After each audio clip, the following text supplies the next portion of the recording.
Bismillahirrahmanirrahim. Assalamualaikum warahmatullahi wabarakatuh. Alhamdulillahirabbil alamin wa bihi nasta'in ala umuri dunya waddin. Wassalatu wassalamu ala asyrafil anbiya'i wal mursalin wa ala alihi wa sahbihi ajma'in. Amma ba'du. Ma'asyiral muslimin rahimakumullah.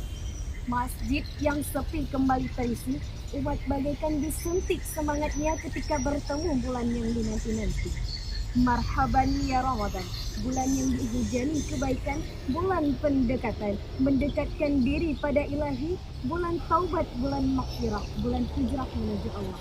Sehingga tak jarang di antara kita yang selama ini lupa, tiba-tiba mendapat bisikan untuk kembali menjemput rahmatnya, yang kemudian menjadi fenomena tahunan, mendadak soleh di bulan Ramadan. Beranjak dari kejadian tersebut, tergugah hati saya untuk memberikan satu syarahan singkat dengan judul Ramadan Membawa Perubahan. Ma'asyiral muslimin rahimakumullah. Lihat saja bagaimana fenomena yang kerap terjadi di bulan suci ini, yang sangat menjadi pusat perhatian terjadi pada kaum remaja yang menghabiskan waktu larut malam mereka dengan bertadarus Al-Quran. Padahal sebelum datangnya Ramadan, banyak dari mereka yang habiskan waktu di warung kopi, jarang sekali disisihkan untuk mengaji. Tapi alhamdulillah di bulan suci ini, mereka bahkan rela tak tidur demi melantunkan ayat suci.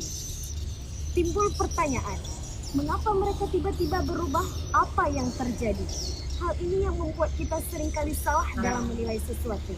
Padahal itu terjadi pada diri seorang di luar kemampuan kita. Harusnya kita jangan heran. Semua Allah lah yang telah mengetuk pintu hatinya agar dia menjadi lebih baik lagi menuju jalannya Allah ridho.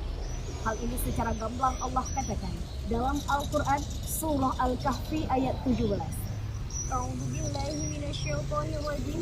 Bismillahirrahmanirrahim. May yahdihillahu fahuwa muhtad wa may yudlil falan tajida lahu waliyyan mursyida. Yang artinya, barang siapa yang Allah beri petunjuk, maka dialah yang mendapat petunjuk dalam semua kebaikan dunia maupun akhirat.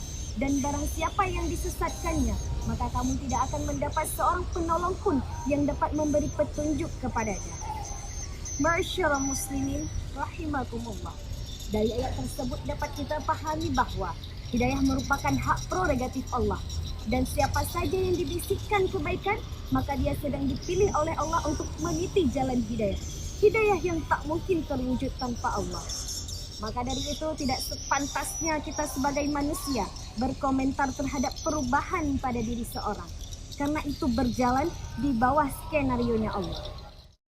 Sebagaimana sabda Nabi Sallallahu Alaihi Wasallam, Innahu laisa adabiyyun illa wa qalbuhu baina usbu'aini min asabi'illah. Tidaklah ada seorang anak Adam, melainkan hatinya terletak dari dua jari dari jari jemarinya Allah. Faman syaa qama, dan siapa saja yang dia kehendaki lurus, maka dia akan meluruskannya. Wa man syaa zagha, dan siapa saja yang dia kehendaki menyimpang, maka dia akan menyimpangkannya. Hadis riwayat Tirmidzi. Terlebih di bulan Ramadan, bulan tercurahkan kebaikan, maka tidak mustahil bisikan kebaikan itu datang, bahkan kepada tubuh yang selama ini berkubang dosa. Sebagai gambaran, ditaklid ilal faham. Ada orang yang selama ini tidak suka berbelanja, tapi tiba-tiba ada diskon besar-besaran, dia pun terpancing untuk berbelanja. Begitu juga dengan bulan Ramadan, bulan obral nikmat, bulan ditabur murah meriahnya kasih sayang, sehingga tidak heran ada yang jarang sholat, tiba-tiba sholat. Ada yang jarang baca Al-Quran, tiba-tiba target khataman. Semua itu adalah anugerah dari Allah Subhanahu wa Ta'ala di bulan Ramadan. Ma'asyiral muslimin rahimakumullah. Kesimpulan yang dapat saya sampaikan, bulan Ramadan adalah bulan yang tepat untuk berbuat kebajikan. Maka berlomba-lombalah dalam berbuat amal soleh. Jemputlah hidayah Allah, karena Allah tahu siapa saja hambanya yang benar-benar ingin berubah. Tidak ada kata terlambat untuk bertobat. Teruslah memperbaiki diri menuju jalan yang Allah ridhoi. Demikian yang dapat saya sampaikan.